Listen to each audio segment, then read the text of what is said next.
we have Ramesh Loganathan, who will be giving the keynote address. It's truly an honor to have you with us, Ramesh. Ramesh, I know you personally as well. It's been lovely knowing you for the last few years that I've known you. Ramesh Loganathan is a professor, a renowned personality in the world of technology and innovation. Professor Loganathan, as I should be introducing him as, currently holds the prestigious position of Head Research Outreach at IIITH, where he plays a pivotal role in steering all innovation initiatives. With a remarkable career spanning 25 plus years, Professor Loganathan has contributed significantly to the tech industry. He has held leadership roles in research and development, both in US and India, showcasing his deep expertise and passion for cutting-edge technology. Today, he is here to share his invaluable insights on building products for the future. Please join me in welcoming Ramesh Loganathan. I've always had huge regard for HPL, the Product Leaders Forum, right? Starting with the Institute for Product Leadership and the forum, kind of two concurrent efforts. And I always used to tell them, like, you need to do more in Hyderabad. And so thank you. I know one event was done some years back, and then the pandemic happened, so everybody, I think worlds were turned upside down. And so good to see it revived, and I've been nudging Vilash and others saying, let's do more tangible events, we'll do the conferences, which we should do anyway, once in 6 months of whatever frequency, but let's do more of the monthly events, and where there's more tangible takeaways that can happen. So we will do. So I think the idea was to have this kick it off, right? So talking about, product for the future is a very, right? Always we hope we build, innovation is radical, right? Innovation is disruptive. Innovation kind of shakes things up. It doesn't always happen, right? If you look at most successful companies, look at ADP, probably one of the most successful companies, but innovation is subtle, right? It doesn't come and suddenly, ADP will not come and say okay, we'll stop doing what we're doing and do something else. Right? It is very subtle. So innovation is everywhere. It's yes, a startup can come with a new product because they are starting from scratch, and they can. And larger organizations also need to innovate and do innovate to stay in business. We know what happened to Blockbuster. So they didn't. The writing was on the wall. It's a classic case study. Right? In the US, if you know the Blockbuster video, they were everywhere. Like a McDonald's. If you drive through US countryside, if you can see a McDonald's, you'll see a Blockbuster almost. Right? There's hardly any town anywhere in US that did not have a Blockbuster video store for ages. Right? They've been there in that scale for ages, and they just didn't see the writing on the wall. And in just few short years, they had to shut down. Now, and few disruptions happened, right? If you look at the disruptions that happened that affected Block, and it was not all hard for them, right? Had they seen the writing on the wall, given their momentum and their IP and everything, it was not hard for them to pivot. They could have easily pivoted. They just didn't see the writing on the wall. They just said, look, somebody coming and setting up there was something called the Red Box, if I remember right. The name was called Red Box. You could just, when DVDs were coming up, right? Blockbuster, you could get DVDs also, but here you could go new. They only had new releases. It's like a Coke vending machine. They used to have it in the supermarkets in the mid-90s or late 90s. And that was the start of the downfall of Blockbuster. They didn't see that. This was just a vending machine. They'd only have 30. If you go to a Blockbuster store, they'll probably have several thousand or few tens of thousands of videos and DVDs that they would have. The collections were huge. But this one had only 30 most recent or most popular movies, which is what trends most anyway. And you just go put your card and kind of pick your selection, and that CD comes out, you take it. When you come back, you just drop it off. There's a place to drop it off. Now, they were the first disruption. And then Netflix came. Netflix started shipping it home. Netflix said, why go to both were successful. I think the Red Box probably shut down. I don't know what happened to that afterwards. I left US. I didn't track it. Of course, Netflix has become very big. And Netflix also pivoted. Right? They started with shipping CDs home. Their innovation was to just ship CDs home. It's saying you're going to watch new movies, and they had not a very large collection.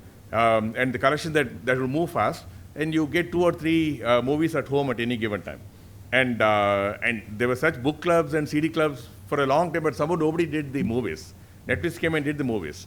And then they pivoted again. When they were shipping CDs home, around the time US Telecom was going through a massive rejig, right? They had this like, they used to call it like 3-in-1, 4-in-1, all kinds of fancy terms. Basically like the pipe coming in carries everything. From your internet to your telephone line to cable TV, satellite TV, everything was coming in. So since the wire was bringing internet and satellite TV together, Netflix said, why not, right, on the same wire deliver movies? And they pivoted. I mean, they were reasonably large already, and they pivoted. And they don't, very quickly, they stopped sending any CDs home.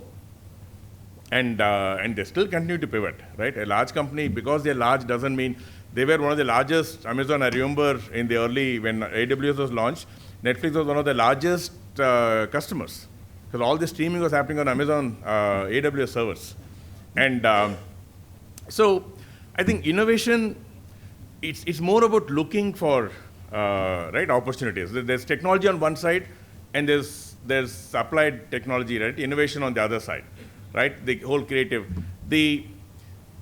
I feel as a country, as an industry, we kind of lack on the creative side of it. Technology, we are good, right? I mean, we keep up the latest, greatest frameworks, greatest tools and technologies and APIs and libraries and everything. We can pick up very quickly and build, right? As an industry, we can build very well. We can build anything. I mean, today, if somebody were to come and ask any of our companies to say, like, can you build a Netflix grade streaming server? I'm sure we can build, right? It may take 1 year, 2 years, whatever it takes. And like, we have the engineering prowess, we have. But building products engineering is only a starting point. I always ask this question: if Indians in Bay Area can build technology for the world, why can't Indians in India? The backgrounds are no different. Like Ranjan lived in the US for a long time and came back, right? And many of us have lived and come back, right? And the profile is similar. It's just the environment, right? The environment, we don't think, so we're removed from the customer. Like companies like ADP at least is still in touch with customers. Most companies in India would probably never ever understand what a customer is doing. You'd get requirements, you don't even know who the customer is sometimes, or maybe you know, but you got the requirements and you start to build, right? You're never generating requirements. And that's a big part of product management, big part of creative thinking. If you want good products, great products, we have to first define great products. It starts with understanding what the customers are doing today, what they need, where the gaps are, right? And coming up with some, and that's a very creative process. I always say there are two types of product managers, right? I don't want to slot any of you, neither of those two types. Both are good. As an industry, we need both, but there are two types of product managers, right? One that are, I call them, again, pardon me for saying this to a room full of product managers, but I call them glorified clerks, right? They're bookkeepers.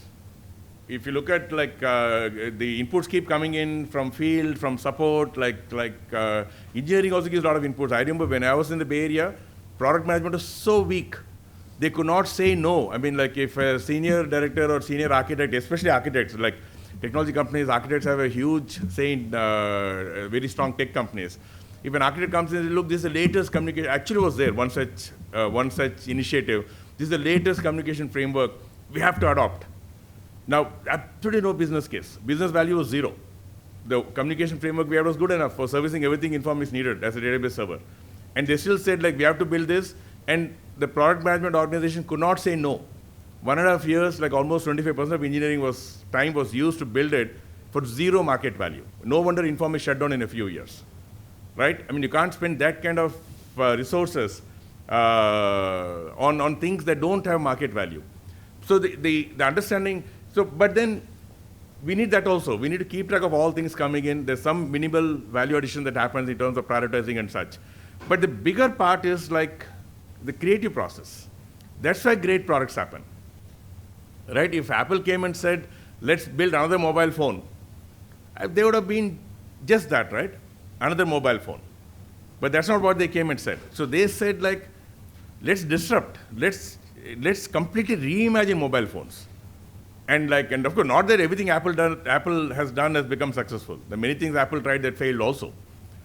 But look at the successful products, it's a super creative process. They said, like, it's not just technology. Technology was a very important part of it, but technology was only a necessary condition. The sufficiency was something completely different.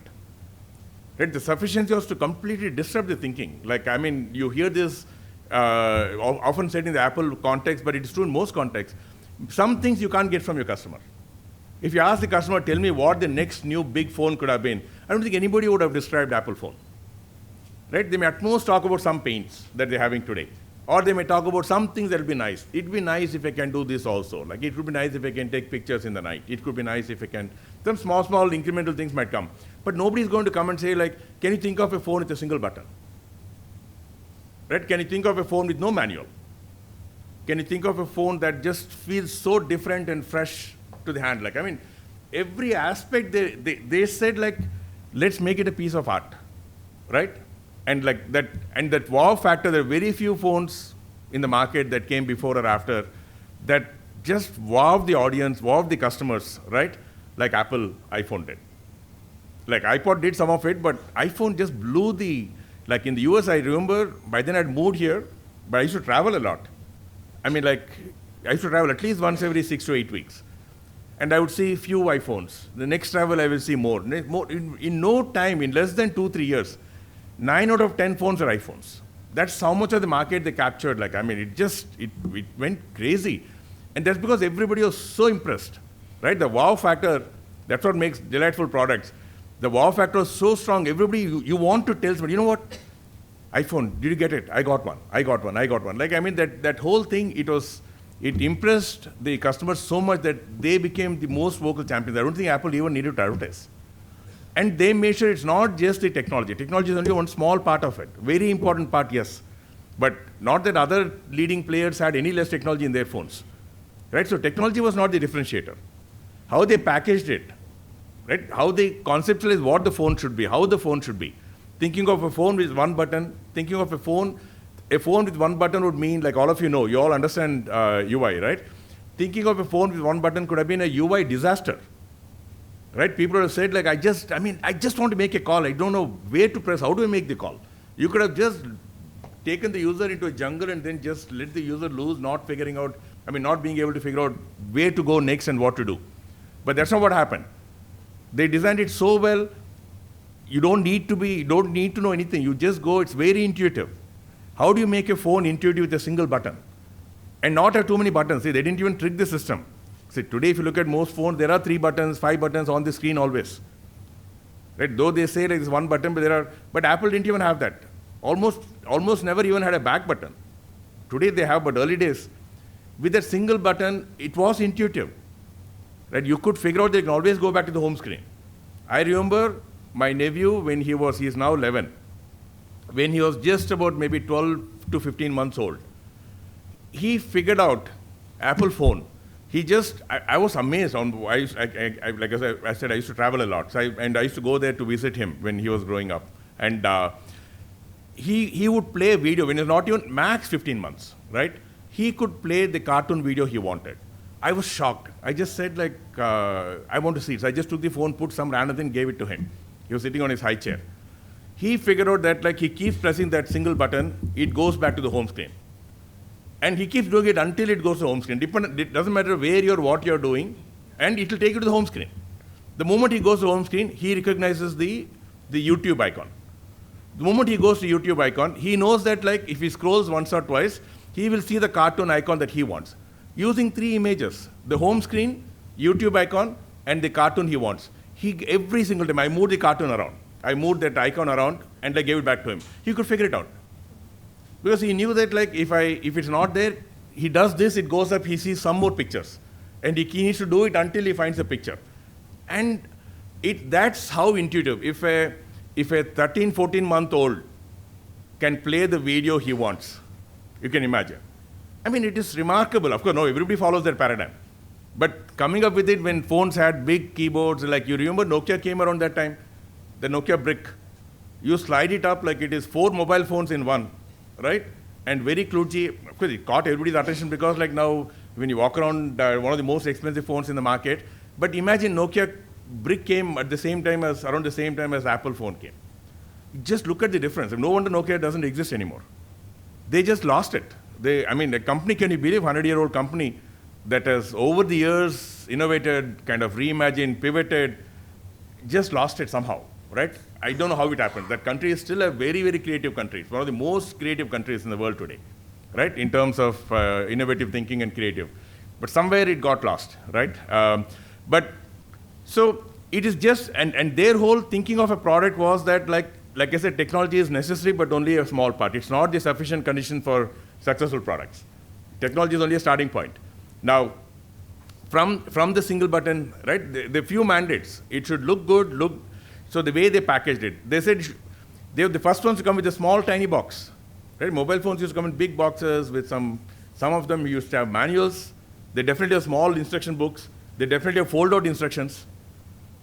Right? This comes with nothing, almost nothing. Right? And with a pin, it comes just to put the SIM. And like almost no instruction. They were so confident. It doesn't matter who it is. They can use the phone. Right? When you start the phone the first time, it asks for a few things. And once you do that, that's it. It is set up. Now, today everybody follows the model. So they said like, and the unboxing, the box packaging, the attention to detail that Apple had, right? The box was like from the color to the shape to the texture to the edges, how it feels in your hand. It was not like any other box. Right? Anybody could have done it. They didn't invent any of that paper or cardboard or right anything. They didn't invent it. It's all existing. It's just designing it, right? Putting it in that shape, in that size. When you open it, the way it looks, the way the phone's laid out. So the whole unboxing was like, it starts from there. You're wowed, every step you're wowed, right? It's not just that once you access the single button intuitiveness, you're not going to be wowed when you play with it. You'll only be wowed like several days later saying like, God, with single button I could manage to do all this. You can't, that's not something you can communicate, that you'll experience, right? You'll experience the lack of it. With single button, things didn't work. The second minute you would have said like, this is crazy. But when it's working, it'll take a long time to figure out that like, with single button, I can do everything that needed like some 8 buttons in my previous phone. It takes some time to realize that like, I could do so much with just a single button. But the whole thing, the wow factor started from the box, unboxing, the phone, the way the phone looked, the way the phone felt, right? You turn it on, the UI, the icons, they came up with the tray of icons. I'm sure they didn't invent it. I'm sure somebody else must have had it by then. But they were the ones that first made it so neat. They said, since it's a single button phone, there had to be pre-packaged apps. Things that you may normally want to do should all be there out of the box, right? Well, they went and pushed the store a lot later, but they didn't start with the store. When you open the box, most essential utilities are already there. It's not just a phone. Now, so much goes into it. If you look at some of the products, we try to create products here, right? I mean, Triplett is an institute, research institute. Not many know that we are a research institute. How many of you knew that we are a research institute? Okay, thank you. At least like a third of the room knows that we are a research institute. Most people think we are an engineering college. We are not like an IIT, right? We are more like a CCMB. Right? Little bit like IISc. IISc is a research institute, right? But we are a research institute that offers undergraduate program. Right? Most organizations, research happens only through their PhD program. For us, for every paper that gets published through a PhD work in our campus, at least 6 gets published through undergrad work. Non-PhD, not undergrad, undergrad or postgrad, like work. So we have a very unique undergraduate research program. So we have a dual degree program, which is a BTech and MS by research. It's a thesis program. They have to get 2 publications to graduate. And then we also have the honors program in undergrad. Anyway, so we're a research institute. So we're organized research centers. We don't have departments. Right? We only have research centers. So we're organized research centers. The faculty can be part of multiple centers. It depends on what the current research interests are. So we have research centers. We have research-led pedagogy. And we have research. One of our objectives is research that matters. Right? We'd like research to mean something. To the society, broader society. So we don't want to just publish papers. Well, that's very important. Without the research at the core, there's nothing to build. But we also want to build solutions. That's been an objective from the beginning. Professor Raj Reddy, who was brought in from CMU to structure the institute, was the chairman till last week. Now we have a new chairman, Professor Ashok Jhunjhunwala from IT Madras, the new chairman. But Professor Raj Reddy was the chairman for the first 25 years. And a lot of his thinking, they started Robotics Institute, he started Robotics Institute in CMU in the mid-70s. Which was the first formal AI research group in the world. And like, so he has 60 years. By the time they brought him here, he was already 45 years in research, like in CMU at that time.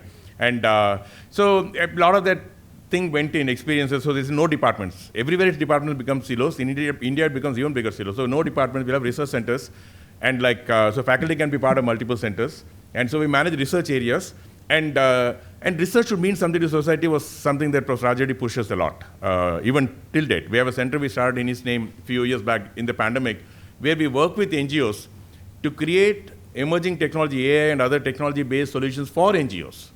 Because who's going to go build them a fancy AI solution or a camera vision solution or an LLM-based solution? Nobody's going to do it for NGOs. And we said we will build such solutions directly from kind of the front lines of research, solving problems they have in the field. Right? We work with NGOs, identify pressing problems which technology could address. We build it. It's an engineering group on campus from latest in research. Now, these are things that he used to push a lot. So we started our incubator in 2008, thinking you start an incubator and like professors and students will just line up to take the research work forward. In the first 10 years, we have had less than 5 startups come out of research, maybe 3. I'm giving benefit of doubt, assuming I forgot something, which I probably did not. Max 5. While we had about, like in the first 10 years, nearly 200, 250 startups come out of the incubator. Our incubator startups from outside can also come and work. It's not necessarily our own students and alum. And today we have had about 500 startups. We just celebrated 15th anniversary last week, 2 weeks back. And so we've had about 500 startups, and still not many from research. But so we've done many things. So if you just fast forward today, we have a product lab where we started that in, the idea was there for several years before, but finally we could do it in 18. It's an engineering group, we had to fund it. So it was funded by the institute, and with a product manager, the first person we hired was an MBA from Babson. Well, like all of you would know, many of you might know, Babson is one of the best places for entrepreneurship. So somebody who was working here in Qualcomm went to the US for MBA and decided to come back immediately. They're the first person we hired. We said, this group has to have a product manager. If you're trying to build products from research, without a product manager, you can't build. It's not just about, the second thing we said was, this group should not have researchers. If you have researchers, that group will do more research. We'll want to publish papers. We said that group should not have researchers, should have only engineers. We'll work with research groups if we need research inputs or anything from research, but this group should not hire researchers. So strictly no PhDs in this group, right? Consciously. And so it's an interesting experiment. We've had very small team. The team was at no point more than 6 or 7 people in size. We've built about 10 products. Prakash, we got somebody who was in the industry running research in Honeywell for a long time. When he left Honeywell, the group he had started had about 150 PhDs that was working in Honeywell Bangalore in that group, and then worked for a startup. So we found a person, very good profile, worked a lot with research institutions, and then he's the technology transfer officer and he runs the product labs. So now if you look at our experience in product lab, we got a product manager, we have a UI designer, we have advisors that we get, mentors from the industry who come spend few hours a week, few hours a month.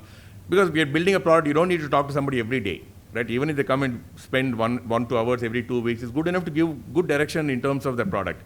And we've done about 10 products, and not all are successful. But these are all, we said this group will only work on products centrally based on research. Some seminal work or research work published, and that should be at the core. If you look at, going back to my earlier point, if Bay Area can make products for the world, why can't India? One of the key reasons is our connect with academia is very weak. The industry and research don't forget talking to each other. They're just miles apart. You can't even by mistake, you can't touch the other. It is like you have to make serious effort, either the research to come into industry or industry to come into research. They're completely immiscible worlds today.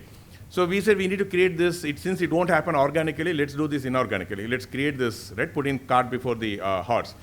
And it's very tough, very tough. If you take the multiple problems, if anybody's interested, I can share. I wrote a paper based on our experiences. I wrote that in 18, based on IIIT's experiences. I'm very involved with IIIT for many years, though I moved full-time in 16, but I've been involved since 2002, and with startups and with products. So so it starts with, one of the products we took.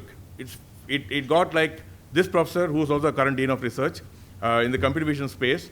They have two of their most, one is called CVPR and the other one is called ICCV or something. 2 conferences where, as a computer vision researcher, if you get a paper there, even a couple of times in your career, you're considered very, very good. Jawahar has a paper there every second year, right? And it's phenomenally well known internationally, definitely nationally. And so his work on badminton, they went and took broadcast badminton, a lot of broadcast videos available on the internet. So they took broadcast video and built this model to recognize, after the game, it will give a kind of the analysis that maybe a coach would give the player. If the coach had observed the game for an hour, right? At the end of it, if the coach were to go and talk to the player, saying like, you know what, your footwork was very weak today, you were like on the lines, you were kind of bad, you missed a lot of points on the net, they would say things like this, right? What, your backstroke was weak, your front stroke was good, right? Whatever, things like that. The system will generate that kind of insights, which is fantastic work.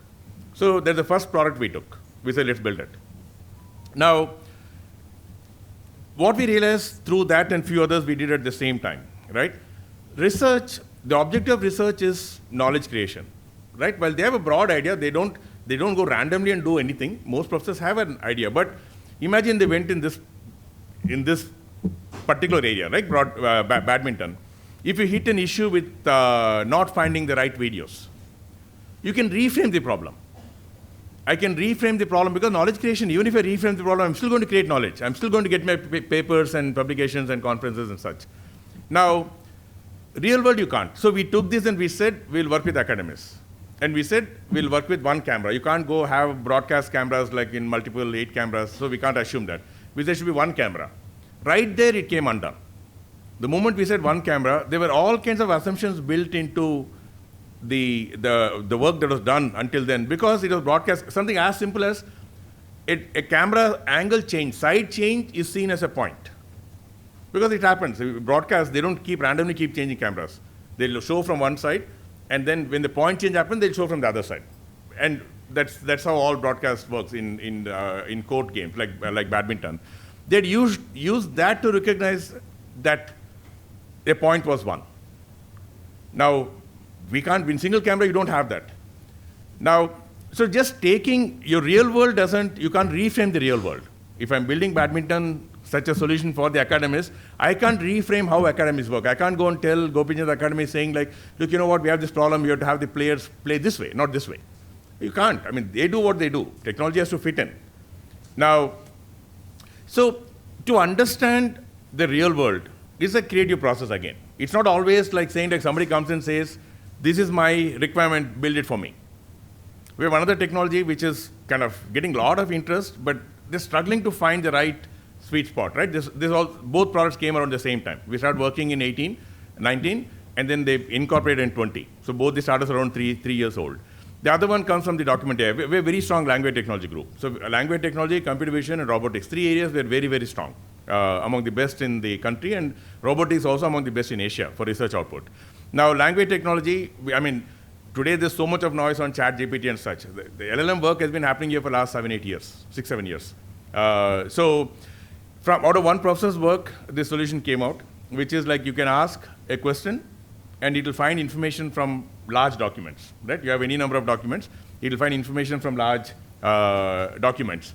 Now, this is like they say in the product world, like they say in the product world, you have a hammer and you have to find the nail to bang. Now, this is a hammer, it's a tool, right? A hammer doesn't do anything. Unless I find the right nail, I can't just go keep banging everything. I have to find the right nail, right? They say like the silver nail or the golden nail. You have to find the right nail to bang. So this is a tool now. Now, they're trying to find. Now, building the tool is pure technology work. Look, a little bit more than technology. You still package it. There's engineering involved, there's packaging involved, there's usage. There's some of that involved. It's a little bit of engineering, more than engineering. There's technology, there's some engineering, and there's some product packaging. Now, identifying what this can solve, right? A question answering system, what real world problem it can solve. There are very, very wide possibilities. It can become a virtual tutor, like in the education world. It can become State Bank is the first customer. They're using it for their SOPs, right? The 250,000 employees.